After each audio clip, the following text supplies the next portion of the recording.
Penguin കൂട്ടത്തിലെ വ്യത്യസ്തനായിരുന്നു Tom എന്ന penguin. വെള്ളിക്കുന്നുകളിൽ നിന്ന് മിന്നൽ പോലെ പാഞ്ഞു നടന്ന ഫിൻ എന്ന കൂട്ടുകാരനെ പോലെ വേഗത്തിൽ നീങ്ങാൻ അവന് കഴിഞ്ഞിരുന്നില്ല.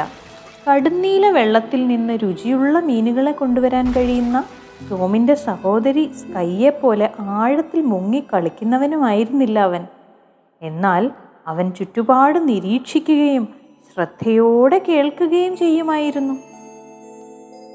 മറ്റ് പെൻഗ്വിനുകൾ മത്സരിച്ച് കളിക്കുമ്പോൾ ടോം ശാന്തമായ ഒരു സ്ഥലം കണ്ടെത്തി മേഘങ്ങൾ ഒഴുകി നീങ്ങുന്നതും രൂപം മാറുന്നതും കണ്ട് രസിച്ചു.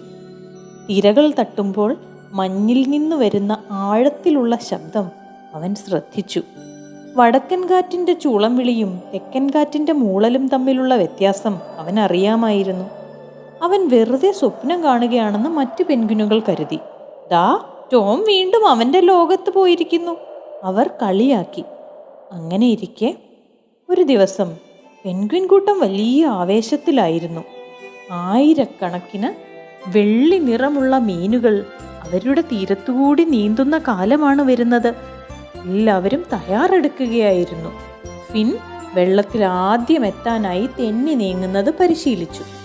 സ്കൈ ആകട്ടെ ആഴത്തിൽ മുങ്ങാനായി ശ്വാസം പിടിച്ചു നിർത്താൻ പരിശീലിച്ചു. എന്നാൽ ടോമിന് എന്തോ കുഴപ്പമുണ്ടെന്ന് തോന്നി.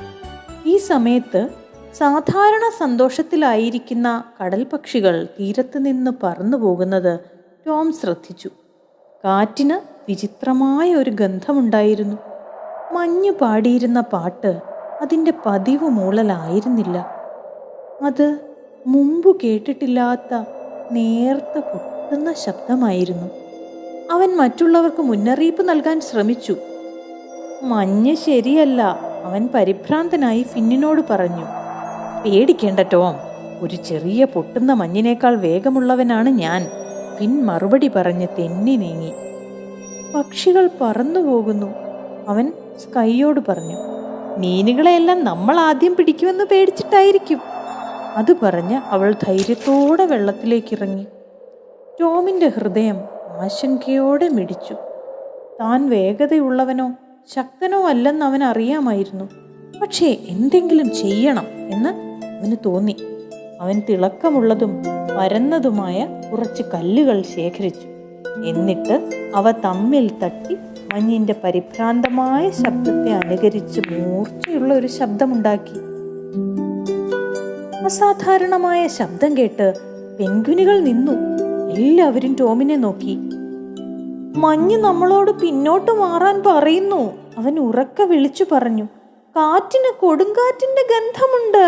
പക്ഷികൾക്കത് ഇതിനകം മനസ്സിലായിരിക്കുന്നു. നമുക്ക് ഉയരത്തിലുള്ള പാറകളിലേക്ക് പോകണം. അപ്പോൾ തന്നെ ഒരു വലിയ തിരമാല തീരത്ത് ആഞ്ഞടിച്ചു.